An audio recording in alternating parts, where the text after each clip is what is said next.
Hello friends, सबको जय मसीह की। स्वागत करते हैं हम अपने यूट्यूब चैनल सत्य केवल एक में। और हम बहुत शुक्रिया अदा करते हैं आप लोगों का जो कमेंट्स करते हैं, लाइक करते हैं और सब्सक्राइब करते हैं, हमारे चैनल को और ग्रो कराते हैं। फ्रेंड्स, एक भाई ने सवाल पूछा है, तो कुछ ज़्यादा लंबा है, मैं पढ़ दूंगा और मैं स्क्रीन में भी डाल दूंगा, पढ़ लेना। और मैं आज इनके सवालों का जवाब देने की कोशिश करूंगा। तो आइए सबसे पहले देखते हैं कि इस भाई ने बहुत लंबा चौड़ा लिखा है, तो मैं उस चीज़ को पहले पढ़ देता हूं और आप शांति से देखें क्या लिखा हुआ है। कहता है, इनका सवाल है कि भागवत गीता पहले आई या बाइबल? क्या ये संभव है कि बाइबल के रचनाकारों ने अन्य धार्मिक पुस्तकों का कुछ बातें चुराई है? Question mark. क्या बाइबल के अनुसार पुनर्जीवन नहीं होता? भागवत गीता के अनुसार मोक्ष गति साधना तक जीव कहीं योनियों में भटकता ही रहता है ना। कहता है कि भागवत गीता में मोक्ष पाने तक जो है कई योनियों में जो यह जीवात्मा जो भटकता रहता है, योनियों में भटकता रहता है। हिंदू धर्म के अनुसार मोक्ष के 4 रास्ते हैं, ये लिख रहे हैं भाई साहब हैं। और बाइबल अनुसार जीसस एक ही रास्ता है। बाइबल अनुसार इंसान मरने के बाद या तो हेवन में या हेल में जाता है, यानी स्वर्ग में जाता है या नरक में जाता है, और उसे वहाँ परमानेंट सीनियर सिटीजन मिल जाता है। ये बाइबल के अनुसार भाई साहब लिख रहे हैं। भागवत गीता के अनुसार जीव अपने कर्म फल पूरे होने तक ही स्वर्ग या नरक में रहता है। भाई साहब लिख रहे हैं स्वर्ग या नरक में रहता है, तत्पश्चात मनुष्य रूप में फिर जन्म लेते हैं और फिर अपने कर्मों द्वारा नई संभावनाओं को जन्म देता है। सब कुछ तो अलग है भागवत गीता और बाइबल में। झूठा प्रचार छोड़ दीजिए। ये भाई ने मेरे जो मैसेज किया है, और मैं शुक्रगुजार हूं इस भाई का कि जो मतलब जैसा इनको लगता है ना, जो इनकी सोच है या जिस तरीके से ये पढ़े हैं या जिनको जितना इतना अध्ययन किया होगा, उनके अनुसार अगर हम देखें तो ये सच है। इस भाई के अनुसार ये सच कह रहे हैं, इनके मतानुसार ये सत्य है। लेकिन क्या यही सत्य है? क्या हम इसे ही सत्य मान लें? आज मेरा जो टॉपिक होगा, जो नेक्स्ट जो मैं आगे आपको बताने जा रहा हूं, आज मैं कुछ चंद बातें जो है मैं आपके लिए लेके आया हूं। आज एक दो बातें मैं इसमें से निकाल के आपको दिखाऊंगा जो मैंने उठाई हुई है। बाकी तो इसमें बहुत सारी लिखी हुई है, और मैं इसी चीज़ को व्याख्या आज करूंगा कि क्या सच में भगवत गीता और बाइबल दोनों सेम है। जैसा भाई ने लिखा है कि क्या अगर बाइबल जो है वो है, तो क्या हो सकता है कि बाइबल के रचनाकारों ने हो सकता है कुछ बातें नहीं चुराई हो अन्य धर्म ग्रंथ से। भाई की एक सोच सही है। तो आज मैं इसी चीज़ को विस्तार पूर्वक आपके साथ रखने वाला हूं। हमारे साथ मेरे वीडियोस में पूरे तक बने रहें। इनका हर एक चीज़ का मैं आपको एक एक करके उत्तर देता जाऊंगा। तो आइए हम चलते हैं अपने बाइबल की ओर और अपने वचनों की ओर। और जो मैंने 5 बातें निकली वो भी मैं स्क्रीन पे दे रहा हूँ, आप पढ़ ले। आज हम इसी पे चर्चा करेंगे।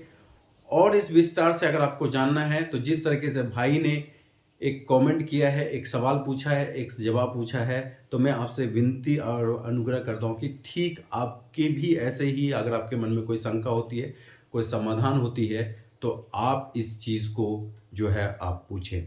तो आइए हम चलते हैं भाई के इन्हीं सवालों के ऊपर। आइए देखते हैं कि सबसे पहला सवाल इनका क्या है। फ्रेंड्स, ये भाई पूछ रहे हैं कि भागवत गीता पहले आई या बाइबल। शायद मेरे भाई को थोड़ा सा कंफ्यूजन है। कंफ्यूजन इसलिए है क्योंकि भाई जो है वो भागवत गीता के विषय में वो जानकारी रख रहे हैं, और वो जानकारी रख रहे हैं बाइबल के नए नियम के विषय में। क्योंकि हम जानते हैं बाइबिल का दो भाग है ना, बाइबिल को दो भाग में विभाजित किया गया है, एक ओल्ड टेस्टमेंट, एक न्यू टेस्टमेंट, है ना। एक नया अहदनामा, एक पुराना अहदनामा। पुराना अहदनामा या न्यू टेस्टमेंट या ओल्ड टेस्टमेंट, जो ओल्ड टेस्टमेंट जिसको कहते हैं, उसमें परमेश्वर इस धरती से लेकर इस अभी तक यीशु मसीह के आने तक की कहानियां हैं, और न्यू टेस्टमेंट में जो है वो यीशु मसीह से लेकर उनके स्वर्गारोहण तक की कहानियां हैं, है ना, ऐसा बाइबिल बताती है। तो भाई का जो सवाल है कि पहले भगवत गीता आई या पहले बाइबिल आई, तो भगवत गीता पहले आई, लेकिन बाइबिल जो है वो कई हजार साल पहले आई, क्योंकि भागवत गीता का जो चलन है वो हमारे भगवान श्री कृष्ण के द्वारा आया, हम सभी जानते हैं। और एक अनुमान के अनुसार, जैसा हम सोचते हैं, जैसा हमने सुना हुआ है कि भागवत गीता जो है वो 5000 साल पहले जो है अस्तित्व में आई, या ऐसा कुछ कहने में कि 5000 साल पहले भागवत गीता जो अस्तित्व में आई। और यीशु मसीह जो अस्तित्व में कब आए, 2023 साल पहले, क्योंकि अभी 2024 चल रहा है, तो 2024 साल पहले हम बोल सकते हैं कि भागवत गीता जो अस्तित्व में आई। अगर हम इस नजरिए से देखें तो भागवत गीता पहले आई और यीशु मसीह जो है वो बाद में आए, क्योंकि यीशु मसीह को आए हुए 2500 साल पहले, 2500 साल हुए हैं, और भगवान कृष्ण को आए हुए यानी भागवत गीता की रचना किए हुए जो है पहली बार कोई 5000 साल पहले का जिक्र है, वो 5000 साल पहले आई है, ऐसा मैं अनुमान लगाता हूं। लेकिन अगर आप पूर्ण बाइबिल की अगर आप बात करें, पूर्ण बाइबिल, नया नियम पुराना नियम दोनों को मिला के अगर बातें करें, तो इस संसार में सबसे जो पुराना धार्मिक ग्रंथ है वो है बाइबिल, क्योंकि एक बाइबिल ही बताती है कि ये धरती कैसे बनी, इस धरती की संरचना कैसे हुई, पेड़ पौधे कैसे बने, इंसान कैसे बना। तो हम ये मान सकते हैं कि सबसे पहले जो है वो बाइबिल आई। आइए हम देखते हैं भाई का दूसरा सवाल क्या है। फ्रेंड्स, भाई दूसरा सवाल पूछते हैं कि क्या संभव है कि बाइबिल के रचनाकारों ने अन्य धार्मिक पुस्तकों के कुछ बातें चुराई हो? नहीं मेरे फ्रेंड्स, नहीं चुरा सकते। क्यों? क्योंकि बाइबिल उस समय आई है जब इंसान थे ही नहीं, तो चुराने का सवाल ही पैदा नहीं होता। क्योंकि किसी चीज़ को बनने से पहले जब मोबाइल का आविष्कार नहीं हुआ था, और अगर कोई ये बातें बोलता है कि भाई जब मोबाइल का आविष्कार हुआ है, मोबाइल का जो बनाने का टिप्स है वो किसी ने चुरा लिया, तो ऐसा असंभव था। क्योंकि जब तक किसी चीज़ का उत्पत्ति नहीं होता तब तक हम उस रचना को हम नहीं डाल सकते। तो ठीक इसी प्रकार से मनुष्य की उत्पत्ति जो है, जो मनुष्य का विवरण है कि मनुष्य कैसे बना, औरत और मर्द कैसे बना, ये सिर्फ और सिर्फ बाइबिल इस बात को प्रमाण करती है। बाकी सारे तुक्कों में गिना जाता है। कोई बोलता है जानवर से आया, कोई कुछ रचना बताता है, लेकिन पूर्ण तौर पे ये बाइबिल बताती है कि मनुष्य की रचना कैसे हुई, पेड़ पौधे, संसार, जीव जंतु जो है, इस संसार का ही उत्पत्ति कैसे हुई। अगर आप जानना चाहते हैं तो बाइबिल के प्रथम अध्याय में चले जाए, फर्स्ट में लिखा हुआ है कि परमेश्वर ने आदि में सृष्टि की रचना की। तो जब सृष्टि की ही रचना परमेश्वर ने की, तो ये सवाल ही नहीं होता कि कोई किसी से कोई चुरा ले। हाँ, ये हो सकता है कि हम बाइबिल से कुछ बातें चुरा ले, जैसे कि हम कई चीज़ों को देखते हैं कि जैसे परमेश्वर बाइबिल में लिखी हुई है कि जब मूसा अपने सैनिकों को फिरौन को लेके जा रहा था ना, जब मूसा अपने जा रहा था तो परमेश्वर ने बोला कि तू समुद्र को दो भाग कर दे। तो हम जानते हैं कि समुद्र की दो भाग हो गई। और ठीक उसी तरीके से यहाँ पे दिखाया जाता है, आप जब आउट रिलीजन्स में जब पढ़ेंगे वहाँ पे दिखाया गया है कि नदी दो भाग हो गई, है ना। तो कई चीज़ जो बाइबिल में पूर्ण रूप से वर्णन है कि ये चीज़ हुआ है और उसका प्रमाण है, उसी चीज़ को दूसरी जगह जो है दूसरे ढंग से पेश किया गया है कि की जो है वो यहाँ से ली गई है। तो हम ये मानते हैं, हम ये अनुमान लगाते हैं कि बाइबिल ने किसी की चोरी नहीं की, बल्कि बाइबिल से चोरी की गई है, क्योंकि स्टिक्स जो उदाहरण मिलता है वो हमें बाइबिल से मिलता है। आइए देखते हैं भाई का तीसरा सवाल क्या है। भाई का तीसरा सवाल है, क्या बाइबिल के अनुसार पुनर्जन्म नहीं होता? फ्रेंड्स, सच में बाइबिल के अनुसार जो है पुनर्जन्म नहीं है।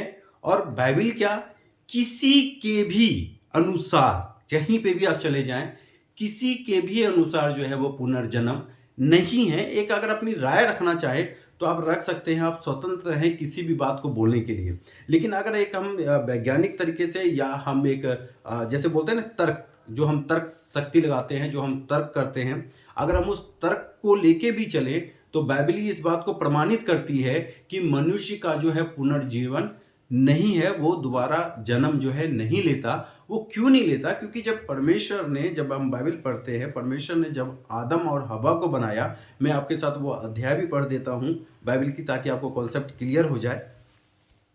जब हम उत्पत्ति उसका दूसरा अध्याय और जब हम उसका 7 वचन पढ़ते हैं, वहां पे लिखा हुआ है, तब यहोवा परमेश्वर ने आदम को भूमि की मिट्टी से रचा और उसके उसके नथनों में जीवन का सांस फूंक दिया और आदम जीवित प्राणी बन गया। है ना?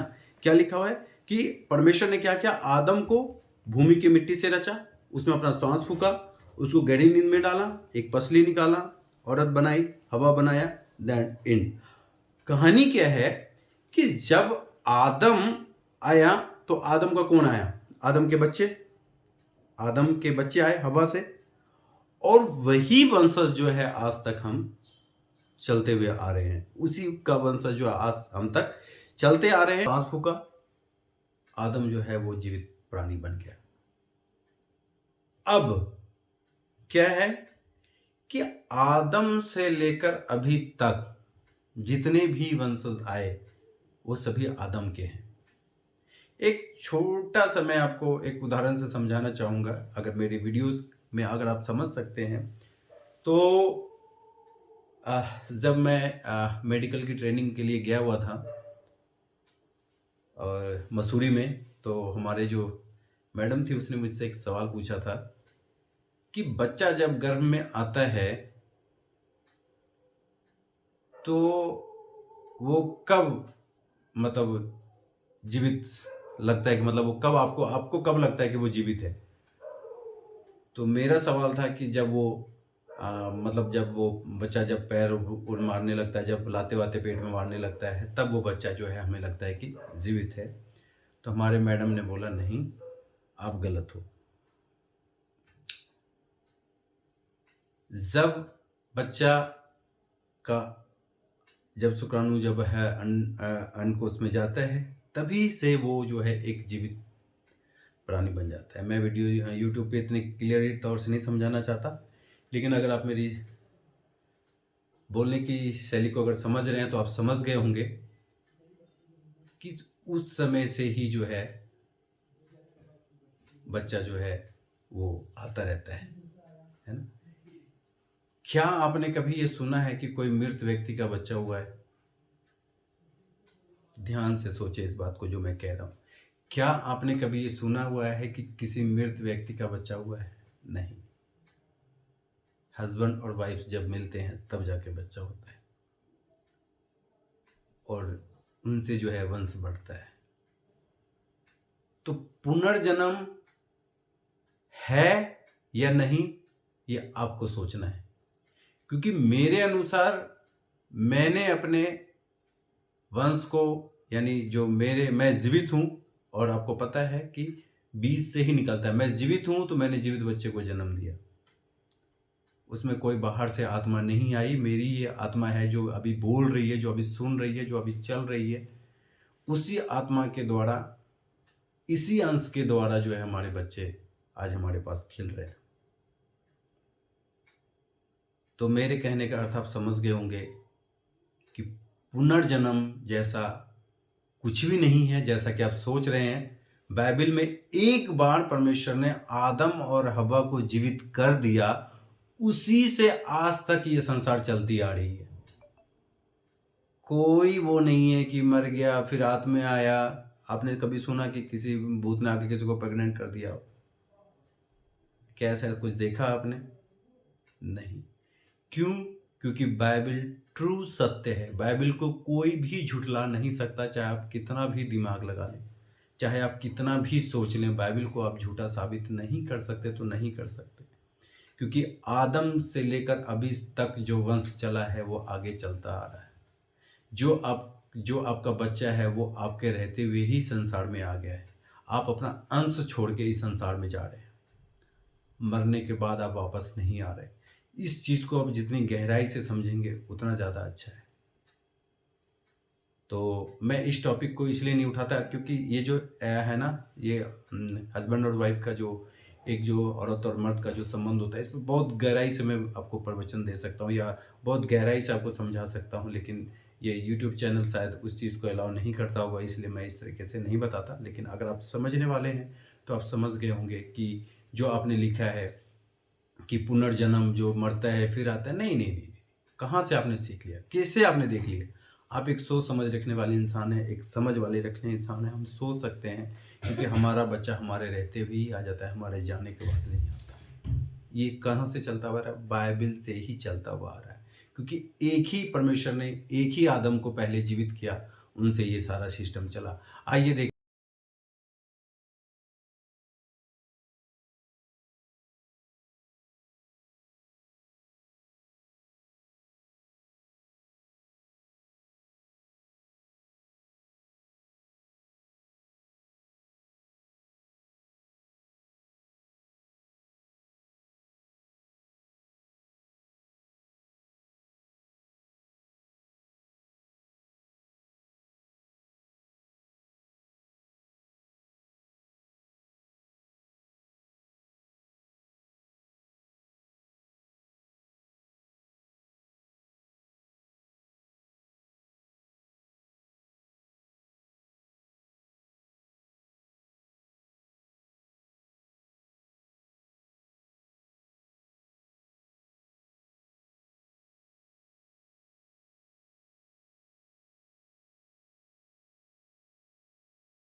हेलो फ्रेंड्स, सबको जय मसीह की। स्वागत करते हैं हम अपने यूट्यूब चैनल सत्य केवल एक में, और हम बहुत शुक्रिया अदा करते हैं आप लोगों का जो कमेंट्स करते हैं, लाइक करते हैं और सब्सक्राइब करते हैं, हमारे चैनल को और ग्रो कराते हैं। फ्रेंड्स, एक भाई ने सवाल पूछा है, तो कुछ ज़्यादा लंबा है, मैं पढ़ दूंगा और मैं स्क्रीन में भी डाल दूंगा, पढ़ लेना। और मैं आज इनके सवालों का जवाब देने की कोशिश करूंगा। तो आइए सबसे पहले देखते हैं कि इस भाई ने बहुत लंबा चौड़ा लिखा है, तो मैं उस चीज़ को पहले पढ़ देता हूं और आप शांति से देखें क्या लिखा हुआ है। कहता है, इनका सवाल है कि भागवत गीता पहले आई या बाइबल? क्या ये संभव है कि बाइबल के रचनाकारों ने अन्य धार्मिक पुस्तकों का कुछ बातें चुराई है? Question mark. क्या बाइबल के अनुसार पुनर्जीवन नहीं होता? भागवत गीता के अनुसार मोक्ष गति साधना तक जीव कहीं योनियों में भटकता ही रहता है। है ना। कहता है कि भागवत गीता में मोक्ष पाने तक जो है कई योनियों में जो यह जीवात्मा जो भटकता रहता है, योनियों में भटकता रहता है। हिंदू धर्म के अनुसार मोक्ष के 4 रास्ते हैं, ये लिख रहे हैं भाई साहब हैं, और बाइबिल अनुसार जीसस एक ही रास्ता है। बाइबिल अनुसार इंसान मरने के बाद या तो हेवन में या हेल में जाता है, यानी स्वर्ग में जाता है या नरक में जाता है, और उसे वहाँ परमानेंट सीनियर सिटीजन मिल जाता है। ये बाइबल के अनुसार भाई साहब लिख रहे हैं। भागवत गीता के अनुसार जीव अपने कर्म फल पूरे होने तक ही स्वर्ग या नरक में रहता है। भाई साहब लिख रहे हैं स्वर्ग या नरक में रहता है, तत्पश्चात मनुष्य रूप में फिर जन्म लेते हैं और फिर अपने कर्मों द्वारा नई संभावनाओं को जन्म देता है। सब कुछ तो अलग है भागवत गीता और बाइबल में। झूठा प्रचार छोड़ दीजिए। ये भाई ने ये मेरे जो मैसेज किया है, और मैं शुक्रगुजार हूँ इस भाई का कि जो मतलब जैसा इनको लगता है ना, जो इनकी सोच है या जिस तरीके से ये पढ़े हैं या जिनको जितना इतना अध्ययन किया होगा, उनके अनुसार अगर हम देखें तो ये सच है। इस भाई के अनुसार ये सच कह रहे हैं, इनके मतानुसार ये सत्य है। लेकिन क्या यही सत्य है? क्या हम इसे ही सत्य मान लें? आज मेरा जो टॉपिक होगा, जो नेक्स्ट जो मैं आगे आपको बताने जा रहा हूं, आज मैं कुछ चंद बातें जो है मैं आपके लिए लेके आया हूं। आज एक दो बातें मैं इसमें से निकाल के आपको दिखाऊंगा जो मैंने उठाई हुई है, बाकी तो इसमें बहुत सारी लिखी हुई है, और मैं इसी चीज़ को व्याख्या आज करूंगा कि क्या सच में भगवत गीता और बाइबल दोनों सेम है। जैसा भाई ने लिखा है कि क्या अगर बाइबल जो है वो है तो क्या हो सकता है कि बाइबल के रचनाकारों ने हो सकता है कुछ बातें नहीं चुराई हो अन्य धर्म ग्रंथ से। भाई की एक सोच सही है। तो आज मैं इसी चीज़ को विस्तार पूर्वक आपके साथ रखने वाला हूं। हमारे साथ मेरे वीडियोस में पूरे तक बने रहें। इनका हर एक चीज़ का मैं आपको एक एक करके उत्तर देता जाऊंगा। तो आइए हम चलते हैं अपने बाइबल की ओर और अपने वचनों की ओर, और जो मैंने 5 बातें निकली वो भी मैं स्क्रीन पे दे रहा हूँ, आप पढ़ ले। आज हम इसी पे चर्चा करेंगे, और इस विस्तार से अगर आपको जानना है तो जिस तरीके से भाई ने एक कमेंट किया है, एक सवाल पूछा है, एक जवाब पूछा है, तो मैं आपसे विनती और अनुग्रह करता हूँ कि ठीक आपके भी ऐसे ही अगर आपके मन में कोई शंका होती है, कोई समाधान होती है, तो आप इस चीज़ को जो है आप पूछें। तो आइए हम चलते हैं भाई के इन्हीं सवालों के ऊपर। आइए देखते हैं कि सबसे पहला सवाल इनका क्या है। फ्रेंड्स, ये भाई पूछ रहे हैं कि भागवत गीता पहले आई या बाइबल। शायद मेरे भाई को थोड़ा सा कन्फ्यूज़न है। कन्फ्यूज़न इसलिए है क्योंकि भाई जो है वो भागवत गीता के विषय में वो जानकारी रख रहे हैं, और वो जानकारी रख रहे हैं बाइबल के नए नियम के विषय में। क्योंकि हम जानते हैं बाइबल का 2 भाग है ना। बाइबल को 2 भाग में विभाजित किया गया है, एक ओल्ड टेस्टमेंट, एक न्यू टेस्टमेंट, है ना। एक नया अहदनामा, एक पुराना अहदनामा। पुराना अहदनामा या न्यू टेस्टमेंट या ओल्ड टेस्टमेंट, जो ओल्ड टेस्टमेंट जिसको कहते हैं, उसमें परमेश्वर इस धरती से लेकर इस अभी तक यीशु मसीह के आने तक की कहानियां हैं, और न्यू टेस्टमेंट में जो है वो यीशु मसीह से लेकर उनके स्वर्गारोहण तक की कहानियां हैं, है ना। ऐसा बाइबल बताती है। तो भाई का जो सवाल है कि पहले भगवत गीता आई या पहले बाइबल आई, तो भगवत गीता पहले आई, लेकिन बाइबल जो है वो कई हजार साल पहले आई। क्योंकि भागवत गीता का जो चलन है वो हमारे भगवान श्री कृष्ण के द्वारा आया, हम सभी जानते हैं। और एक अनुमान के अनुसार जैसा हम सोचते हैं, जैसा हमने सुना हुआ है कि भागवत गीता जो है वो 5000 साल पहले जो है अस्तित्व में आई, या ऐसा कुछ कहने कि 5000 साल पहले भागवत गीता जो अस्तित्व में आई। और यीशु मसीह जो अस्तित्व में कब आए? 2023 साल पहले, क्योंकि अभी 2024 चल रहा है, तो 2024 साल पहले हम बोल सकते हैं कि भागवत गीता जो अस्तित्व में आई। अगर हम इस नज़रिए से देखें तो भागवत गीता पहले आई और यीशु मसीह जो है वो बाद में आया, क्योंकि यीशु मसीह को आए हुए 2500 साल पहले, 2500 साल हुए हैं, और भगवान कृष्ण को आए हुए यानी भागवत गीता की रचना किए हुए जो है पहली बार कोई 5000 साल पहले का जिक्र है, वो 5000 साल पहले आई है, ऐसा मैं अनुमान लगाता हूं। लेकिन अगर आप पूर्ण पूर्ण बाइबिल की अगर आप बात करें, पूर्ण बाइबिल, नया नियम पुराना नियम दोनों को मिला के अगर बातें करें, तो इस संसार में सबसे जो पुराना धार्मिक ग्रंथ है वो है बाइबिल, क्योंकि एक बाइबिल ही बताती है कि ये धरती कैसे बनी, इस धरती की संरचना कैसे हुई, पेड़ पौधे कैसे बने, इंसान कैसे बना। तो हम ये मान सकते हैं कि सबसे पहले जो है वो बाइबिल आई। आइए हम देखते हैं भाई का दूसरा सवाल क्या है। फ्रेंड्स, भाई दूसरा सवाल पूछते हैं कि क्या संभव है कि बाइबिल के रचनाकारों ने अन्य धार्मिक पुस्तकों के कुछ बातें चुराई हो? नहीं मेरे फ्रेंड्स, नहीं चुरा सकते। क्यों? क्योंकि बाइबिल उस समय आई है जब इंसान थे ही नहीं, तो चुराने का सवाल ही पैदा नहीं होता। क्योंकि किसी चीज़ को बनने से पहले जब मोबाइल का आविष्कार नहीं हुआ था, और अगर कोई ये बातें बोलता है कि भाई जब मोबाइल का आविष्कार हुआ है, मोबाइल का जो बनाने का टिप्स है वो किसी ने चुरा लिया, तो ऐसा असंभव था। क्योंकि जब तक किसी चीज़ का उत्पत्ति नहीं होता तब तक हम उस रचना को हम नहीं डाल सकते। तो ठीक इसी प्रकार से मनुष्य की उत्पत्ति जो है, जो मनुष्य का विवरण है कि मनुष्य कैसे बना, औरत और मर्द कैसे बना, ये सिर्फ और सिर्फ बाइबिल इस बात को प्रमाण करती है। बाकी सारे तुक्कों में गिना जाता है। कोई बोलता है जानवर से आया, कोई कुछ रचना बताता है, लेकिन पूर्ण तौर पे ये बाइबिल बताती है कि मनुष्य की रचना कैसे हुई, पेड़ पौधे, संसार, जीव जंतु जो है, इस संसार का ही उत्पत्ति कैसे हुई। अगर आप जानना चाहते हैं तो बाइबिल के प्रथम अध्याय में चले जाएं। फर्स्ट में लिखा हुआ है कि परमेश्वर ने आदि में सृष्टि की रचना की। तो जब सृष्टि की ही रचना परमेश्वर ने की, तो ये सवाल ही नहीं होता कि कोई किसी से कोई चुरा ले। हाँ, ये हो सकता है कि हम बाइबिल से कुछ बातें चुरा ले, जैसे कि हम कई चीज़ों को देखते हैं कि जैसे परमेश्वर बाइबिल में लिखी हुई है कि जब मूसा अपने सैनिकों को फिरौन को लेके जा रहा था ना, जब मूसा अपने जा रहा था तो परमेश्वर ने बोला कि तू समुद्र को 2 भाग कर दे।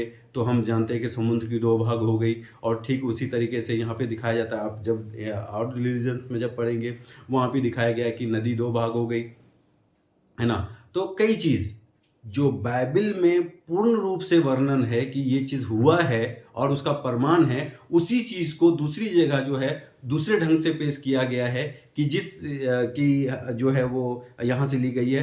तो हम ये मानते हैं, हम ये अनुमान लगाते हैं कि बाइबिल ने किसी की चोरी नहीं की, बल्कि बाइबिल से चोरी की गई है, क्योंकि स्टिक्स जो उदाहरण मिलता है वो हमें बाइबिल से मिलता है। आइए देखते हैं भाई का तीसरा सवाल क्या है। भाई का तीसरा सवाल है, क्या बाइबिल के अनुसार पुनर्जन्म नहीं होता? फ्रेंड्स, सच में बाइबिल के अनुसार जो है पुनर्जन्म नहीं है। और बाइबिल क्या, किसी के भी अनुसार, कहीं पे भी आप चले जाएं, किसी के भी अनुसार जो है वो पुनर्जन्म नहीं है। एक अगर अपनी राय रखना चाहे तो आप रख सकते हैं, आप स्वतंत्र हैं किसी भी बात को बोलने के लिए। लेकिन अगर एक हम वैज्ञानिक तरीके से, या हम एक जैसे बोलते हैं ना तर्क, जो हम तर्क शक्ति लगाते हैं, जो हम तर्क करते हैं, अगर हम उस तर्क को लेके भी चले तो बाइबिल ही इस बात को प्रमाणित करती है कि मनुष्य का जो है पुनर्जीवन नहीं है, वो दोबारा जन्म जो है नहीं लेता। वो क्यों नहीं लेता? क्योंकि जब परमेश्वर ने, जब हम बाइबल पढ़ते हैं, परमेश्वर ने जब आदम और हवा को बनाया, मैं आपके साथ वो अध्याय भी पढ़ देता हूं बाइबल की, ताकि आपको कॉन्सेप्ट क्लियर हो जाए। जब हम उत्पत्ति उसका दूसरा अध्याय और जब हम उसका 7 वचन पढ़ते हैं, वहां पे लिखा हुआ है, तब यहोवा परमेश्वर ने आदम को भूमि की मिट्टी से रचा और उसके नथनों में जीवन का सांस फूंक दिया और आदम जीवित प्राणी बन गया। है ना, क्या लिखा हुआ है कि परमेश्वर ने क्या किया, आदम को भूमि की मिट्टी से रचा, उसमें अपना सांस फूका, उसको गहरी नींद में डाला, एक पसली निकाला, औरत बनाई, हवा बनाया, दैट एंड। कहानी क्या है कि जब आदम आया तो आदम का कौन आया, आदम के बच्चे आए हवा से, और वही वंशज जो है आज तक हम चलते हुए आ रहे हैं, उसी का वंशज जो आज हम तक चलते आ रहे हैं। तो क्या है वो आप समझ सकते हैं। आइए देखते हैं इसका चौथा क्या है।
भाई का चौथा सवाल है कि भागवत गीता के अनुसार मोक्ष गति साधने तक जीव कई योनियों में भटकता ही रहता है, है ना फ्रेंड्स। ये कह रहे हैं कि भागवत गीता के अनुसार जो है मनुष्य जो है कई योनियों में भटकता रहता है। ये कॉन्सेप्ट मेरे दिमाग से थोड़ा अलग है। क्यों? क्योंकि हमने पीछे बताया है कि आदम से ही वंश चला और यहाँ तक चलता हुआ रहा है। और यहाँ पे क्या लिखता है कि जो मनुष्य जो है वो कई योनियों में भटकता है। नहीं, कभी आपने ये सुना है? आप एक तर्क अगर बुद्धि लगाए, अगर सोचे अपने सही ढंग से, तो कभी आपने ये सुना है कि हमने आम के बीज लगाया और आम के पेड़ लगाया और अंगूर का पौधा आ गया? या कभी आपने ऐसा सुना कि हमने अंगूर का पौधा लगाया और आम आ गया? हमने कभी सेब लगाया और लीची आ गया? नहीं।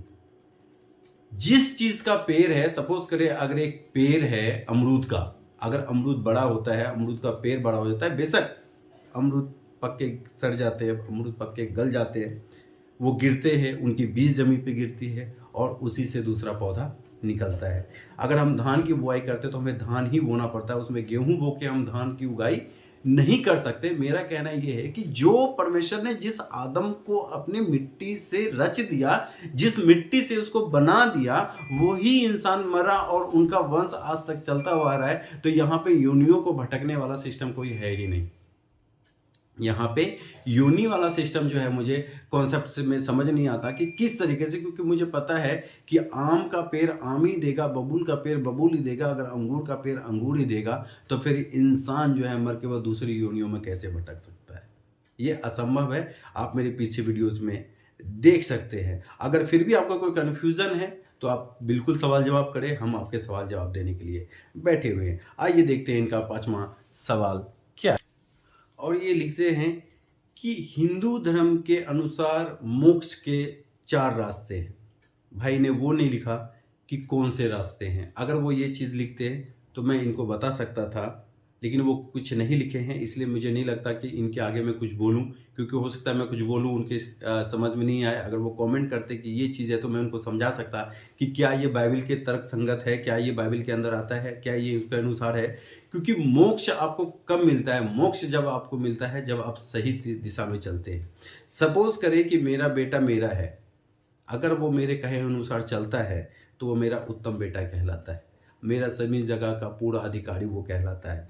लेकिन अगर वही बेटा अगर गलत दिशाओं में चला जाता है तो हमने ऐसी कहानियाँ सुन सकी है कि एक माँ एक बाप जो है अपनी बच्चों को फारगति देते थे कि नहीं जी, इस बच्चे से हमारा कोई रिलेशन नहीं है, अगर ये कुछ भी करता है तो इसका जवाबदेही यही लेगा, इसमें मेरा कोई भी हक नहीं है। कहने का मतलब है कि अगर आप परमेश्वर की आज्ञाओं के अवहेलना करते हैं, अगर परमेश्वर ने जो आपको आज्ञा दी अगर उसके अनुसार अगर आप नहीं चलते हैं, अगर आप उसके नहीं चलते, जैसे परमेश्वर ने एक आज्ञा दी कि तू चोरी नहीं करना, आप अगर चोरी नहीं करते, परमेश्वर कहता है कि तू मेरी ध्यान करना, अगर आप उसका ध्यान करते, परमेश्वर कहता है तू मुझे छोड़ और किसी को परमेश्वर मत मानना, क्योंकि आप अपने पिता को ही पिता मानेंगे, दूसरे को पिता नहीं मान सकते। अगर आप अपने पिता को ही पिता मानते हैं, अगर परमेश्वर आपको कहता है कि तू किसी दूसरे के धन की लालच ना करना, अगर आप किसी दूसरे के धन की लालच नहीं करते, जो आप कमाते हैं, अगर 1 रुपया आप कमा रहे हैं तो उसी 1 रुपया में आप खुश हैं, अगर आप 2 रुपया कमा रहे हैं तो उसी 2 रुपये में खुश हैं, अगर कोई 4 रुपया कमा रहा है, आपको ये लालच नहीं है कि वो 4 रुपया कमा रहा है, हमें उसका 4 रुपया नहीं चाहिए, लेकिन हम जो 2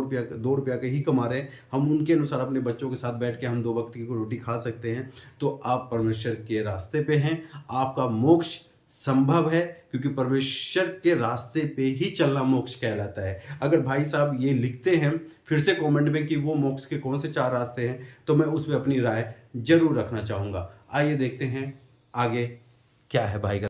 वो लिखते हैं कि बाइबल के अनुसार जीसस ही एक रास्ता है।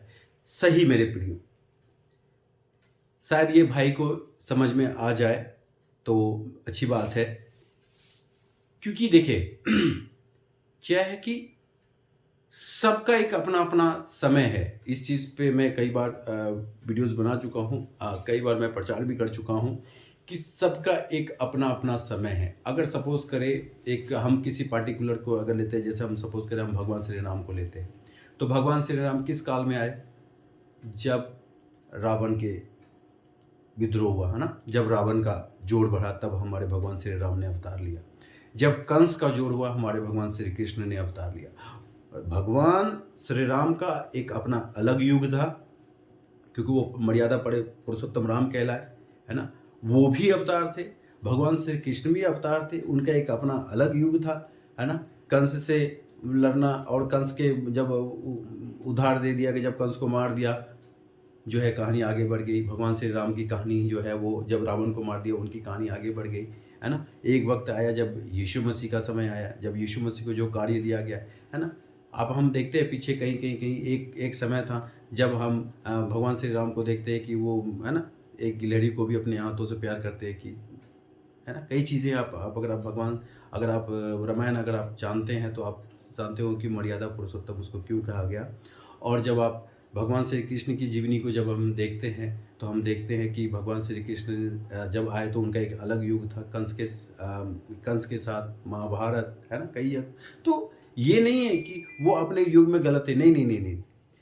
जिस समय जिस परिस्थिति में परमेश्वर को जो अच्छा लगता है, देखिए परमेश्वर एक ऊपर बैठा हुआ है, परमेश्वर को जब जिस स्थिति में जो लगता है वो उस समय उस स्थिति में उसको वहां पे भेजता है। जिस परिस्थिति में, सपोज करें अगर आप एक नदी को पार कर रहे हैं, अगर आप एक नदी को पार कर रहे हैं, अगर नदी को पार कर रहे हैं, अगर नदी में कम पानी है, सपोज करें घुटनों तक की पानी है, तो आप उसमें नाव के द्वारा आप उसे पार नहीं करेंगे, आप क्या करेंगे, पैदल पार हो जाएंगे। लेकिन जब नदी में डुबाव पानी है कि नहीं जी डूब सकते हैं, तो आप क्या करेंगे, नाव के द्वारा पार होंगे। और अगर नदी बहुत बड़ी है, जैसे समुद्र कह लेते हैं, तो हम बड़े बड़े जहाज का, शिप का, है ना, बड़े बड़े जहाज का हम जो है सहायता लेते हैं कि नहीं जी बहुत दिन लग जाएगा इसको पार करने में, कैसे पार करेंगे, तो उसमें खाना है, सिनेमा हॉल है, मनोरंजन का साधन है। यानी कि जैसा जो स्थिति होता है वहां पे आप वैसा ही काम करते हैं। ठीक उसी प्रकार से परमेश्वर ने जब इस धरती को बनाई, उसको जैसा जैसा जिसको जिसको उसने भेजना था, जिस समय जिसकी जो जीवन की लीलाएं थी, जिसका जो जीवन काल था, उसके अनुसार उसने भेजा। और एंड में जाके उसने 2024 साल पहले जो है वो यीशु मसीह को भेजा। और यीशु मसीह को मुक्ति मार्ग सत्य जीवन ही बताया गया है। जब आप बाइबल पढ़ते हैं, जब आप बाइबल को सही तरीके से पढ़ेंगे और जब यीशु मसीह की जीवनी को देखेंगे, तब आपको पता चलेगा। मेरे इसी वीडियोज़ में, कई वीडियोज़ में दिया हुआ है कि आप जब देखेंगे तो आपको पता चलेगा कि कहाँ पे क्या कैसे क्या दिया जा रहा है ना। तब आपको समझ में आएगा कि जो आपने लिखा है कि सच में एक यीशु मसीह ही है जो सत्य, मुक्ति मार्ग और सत्य और जीवन दिखाता है। मैं इस बात से आपसे सहमत हूँ। बेशक आपने सवाल किया है, लेकिन आपने सही सवाल किया।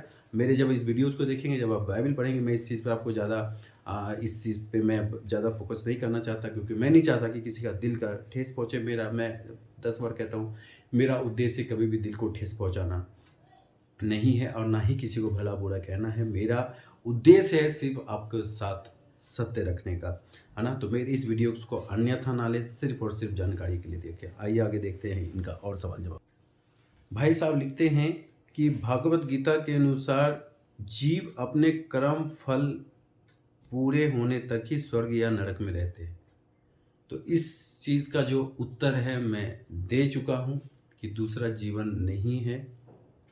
वीडियोज़ आपने पूरा देखा हुआ है, तो इनको मैं ज़्यादा लंबा नहीं खींचूंगा, क्योंकि वीडियोज़ बहुत लंबा हो जाएगा। और मेरा काम है चंद शब्दों में आपको बताना, ना कि अपना वॉच टाइम बढ़ाना, और ना कि और कोई मेरा उद्देश्य है। मेरा काम है सिर्फ और सिर्फ आपको सत्य बताना। आइए आगे देखते हैं क्या लिखा हुआ है। भाई साहब एंड में लिखते हैं कि सब कुछ तो अलग है भगवत गीता और बाइबल में, झूठ का प्रचार छोड़ दीजिए। मेरे फ्रेंड्स, पहले आप मुझे झूठा तो साबित करें। मैं तो चाहता हूँ कि कोई जो है वो ये बताने का पहले कष्ट करे कि जो सवाल मैं करता हूँ, मैं आपके सवाल का जवाब देता हूँ। और मैं कई बड़े बड़े स्कॉलर को भी सुनता हूँ, कई बड़े डिबेटर को भी सुनता हूँ, है ना। लेकिन आज तक मेरे सवाल का जवाब किसी ने नहीं दिया है। मैं चाहता हूँ कि आप मेरे सवाल के जवाब देकर मुझे संतुष्ट कर दें, ताकि मुझे और कहीं भी जाने की ज़रूरत ना पड़े। मेरे ज़्यादा कोई बड़ा सवाल नहीं है, सिर्फ मेरा एक यही सवाल है कि इंसान की उत्पत्ति कैसे हुई, पहला मेरा सवाल है। दूसरा सवाल है कि मनुष्य में मृत्यु आई कैसे। तीसरा सवाल है कि जब स्त्री गर्भवती होती है और जब बच्चे को जन्म देती है तो उसको दर्द होता क्यों है। चौथा सवाल है कि जब हम एक ही वंश के हैं, जब हम एक ही कुल के हैं, तो फिर हमारे भाषाएं अलग अलग क्यों हैं। क्यों हम कहीं बंगला बोलते हैं तो कहीं हिंदी बोलते हैं, कहीं उर्दू बोलते हैं तो कहीं संस्कृति बोलते हैं। ये चंद मेरे सवाल हैं। अगर कोई भाई अगर जवाब देना चाहता है मेरे इन सवालों का, तो मैं उनका मोस्ट वेलकम करता हूँ मेरे चैनल पे आके मेरे कमेंट बॉक्स में इसका जवाब दें। मैं जानना चाहता हूँ, क्योंकि मैं खुद इस चीज़ का भूखा हूँ, इन चीज़ों का सवाल को जानने के लिए कि कोई सही तरीके से बगैर कोई शक और शिकवा के, अगर मैं बाइबल से आपको ये कहता हूं कि परमेश्वर ने आदम और हवा को मिट्टी से रचा, मीन्स मिट्टी से रचा, इसका ये प्रमाण है कि आप किसी भी मूर्तिकार को देख लें, आप कहीं भी चले जाए, जब वो मूर्ति बनाता है मिट्टी से गूंथते हैं, आंखें मिट्टी गूंथ करके आंखें मुंह पूरा डिट्टो वो इंसान बना देता है। और क्या नहीं कर सकता, सिर्फ उसमें वो जीवन का प्राण नहीं फूंक सकता। क्यों नहीं फूंक सकता? क्योंकि परमेश्वर ने ये अधिकार उसको नहीं दिया कि जीवन का प्राण उसमें फूंक सके। क्यों? क्योंकि बाइबल कहती है, परमेश्वर कहता है कि परमेश्वर ने क्या किया, हमें अपने स्वरूप में बनाया है। कि हम ये इमेजिन कर सकते हैं कि अगर परमेश्वर को कोई प्रतिरूप होगा तो उनकी भी आंखें होगी, उनकी भी कान हो गया, उनका भी मुंह होगा, उनके भी हाथे होंगे, उनका भी सुंदर चेहरा होगा, तभी तो उसने हमें अपने प्रतिरूप में बनाया है। तो जो परमेश्वर हमें अपने प्रतिरूप में बनाया, और जो परमेश्वर आदम और हवा को अपनी मिट्टी से रच के, अब बाइबल पढ़े वहां पे लिखा है परमेश्वर ने आदम को मिट्टी से रचा, बनाया और उसमें जीवन का सांस फूंक दिया। तो ये सही है, हम इस चीज को झुटला नहीं सकते। आज हम इंसान मूर्ति बना देते हैं, लेकिन हम उसमें जान नहीं फूंक सकते, क्योंकि वो सामर्थ हमें परमेश्वर ने नहीं दी है। अपने स्वरूप में बनाया, लेकिन वो सामर्थ हमें नहीं दी है, क्योंकि राजा तो राजा होता है, वो कितना भी कुछ हो जाए, प्रजा को अपना राजदंड का अधिकारी, राज्य का अधिकारी नहीं ठहराता है।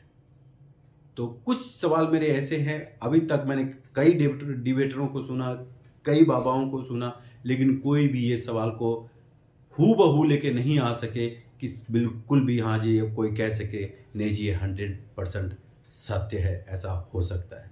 तो आशा करते हैं आगे कुछ भी नहीं है, फिर भी मैंने चंद बातें जो थी मैंने अपनी ओर से आपको लिख दी। और अगर आपको और कुछ चाहिए, अगर आपको और कुछ जानना हो, तो मेरे चैनल पे लाइक करें, सब्सक्राइब करें और लोगों तक बढ़ाएं। और जो सवाल जवाब है, मैं 10 बार आपको कहता हूँ कि मैं उन सवाल का जवाब आपको ज़रूर दूंगा जो कि तर्क संगत होगा। कुछ ऐसे सवाल जो आप आउट ऑफ कॉन्टेक्स्ट पूछेंगे तो मेरे बस की बात नहीं होगी, लेकिन जो जेन्युइन होगा, जो जैसे ये भाई ने पूछा, मैं भाई को सैल्यूट करता हूँ, भाई को सलाम करता हूँ उनके इस जज्बे के लिए जो सवाल अपने शंका समाधान को लेके आए हैं। तो हम आशा करते हैं आप हमारे चैनल पर बने रहें और लाइक करें, सब्सक्राइब करें और लोगों तक पहुँचाएँ। तब तक के लिए सबको जय मसीह की जय।